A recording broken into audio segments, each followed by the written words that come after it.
Hi, Cancer Rising Sign. Here is your weekly forecast starting on the 2nd of February until the 8th of February. So, very first stop is your 8th and 10th house activation. And that is due to Mercury and Venus making a conjunction, and they are both of them are actually sextiling Chiron in your 10th house. That would talk to us about having a very deep, intimate conversation with a partner, or potentially about power struggles at workplace, like you want to be reporting someone to a boss that they are mistreating you, or you want to be having a conversation about you wanting to get promoted and so forth. Or this could indicate that you get a bit of a gift, kind of like an unexpected financial support, and that could validate your public standing or your standing with that person. Or you are investigating a taboo topic through asking probing questions, and that could lead to a healing, a beautiful breakthrough in connection to how the public sees you. Or you can even find someone to collaborate with you who might be respecting you or even your professional boundaries. Or you want to be talking about like a serious conversation about like you want to get respected for the work that you do. Even it could be a psychological journey which empowers you to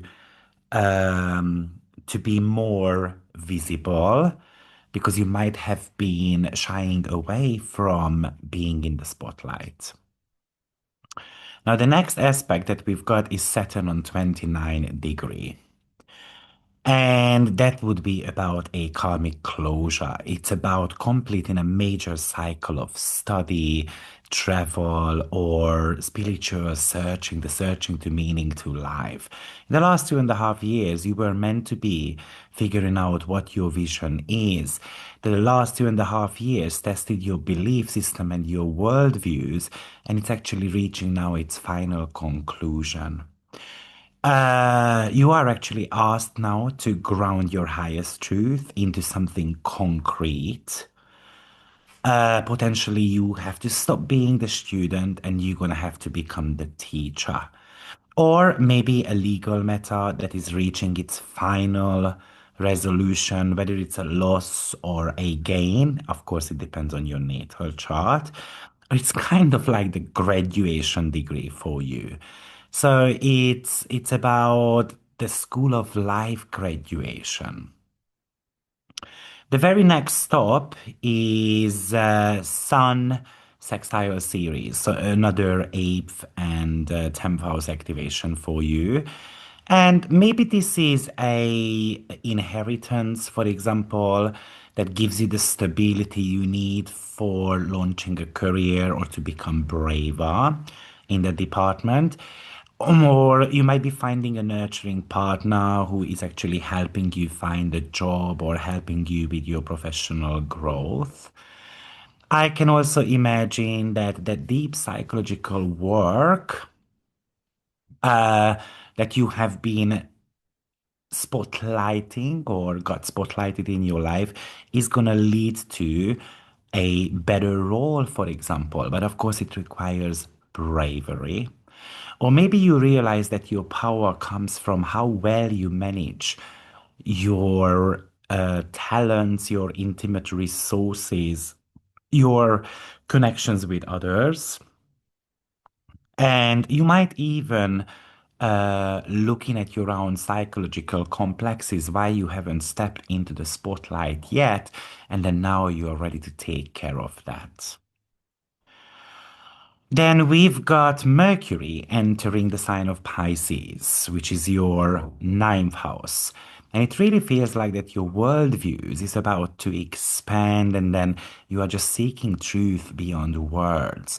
Or you might be traveling somewhere, or you're gonna start studying something to do with spirituality, or you might even find yourself communicating with more foreigners or spiritual entities or spiritual people, or you might be actually you get into dream interpretations, for example.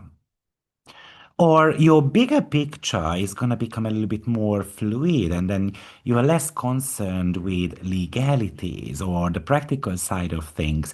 It's kind of like I just want to try it out because I'm super interested in it.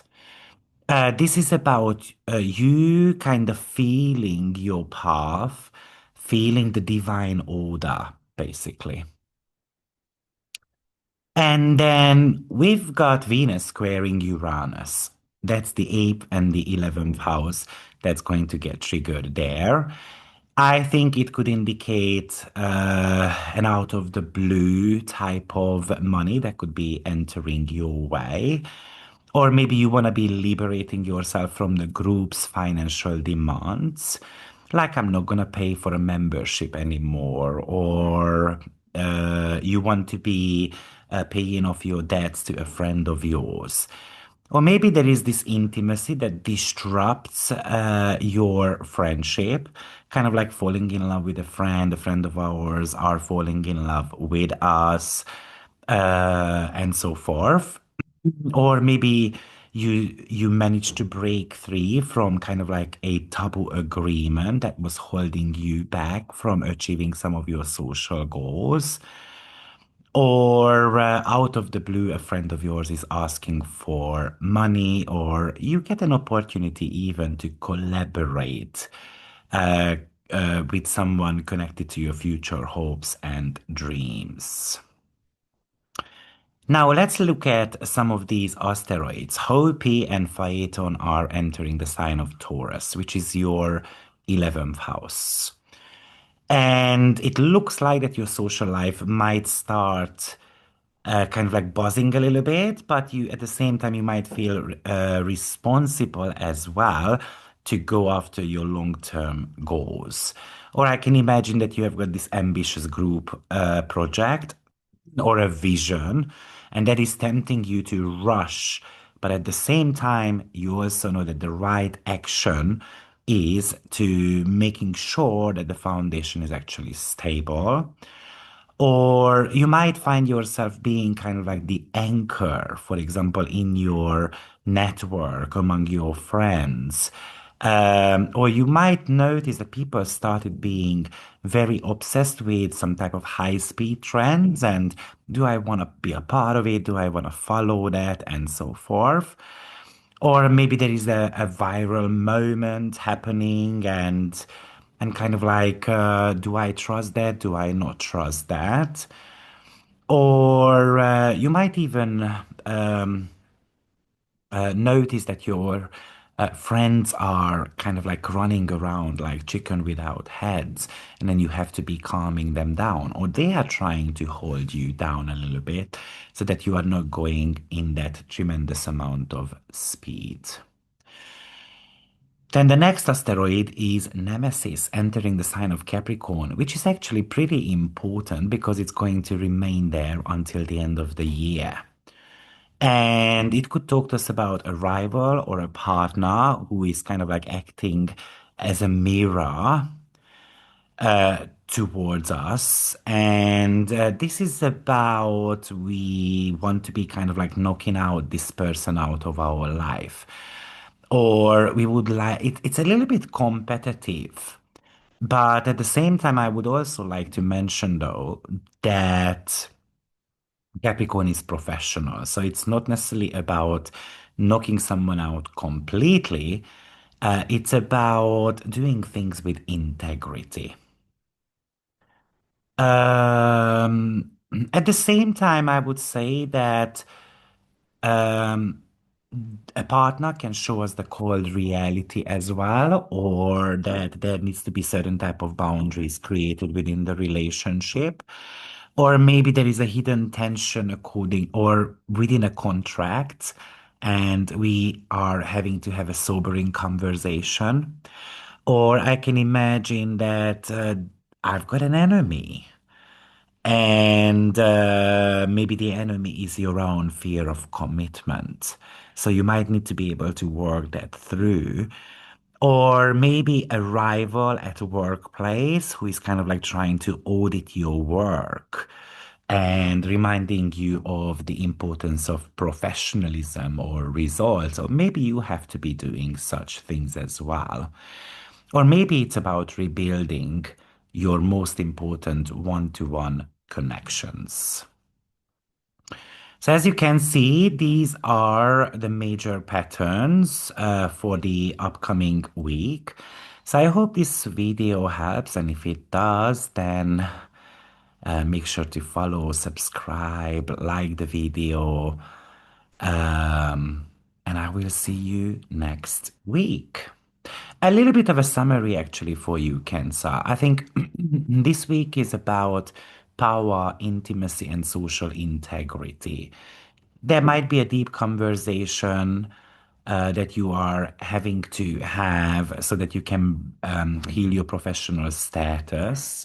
But maybe there is debt there that you have to realize or pay back, and that's affecting your future plans. Like I said, it's about you getting your master degree in life. So definitely there is this growing up element as well. And Nemesis surely is asking you to look at who to trust. Am I bulletproof? Are my contracts kind of like legally, the right ones and so on. So good luck, and I will see you next week. Take care. Bye bye.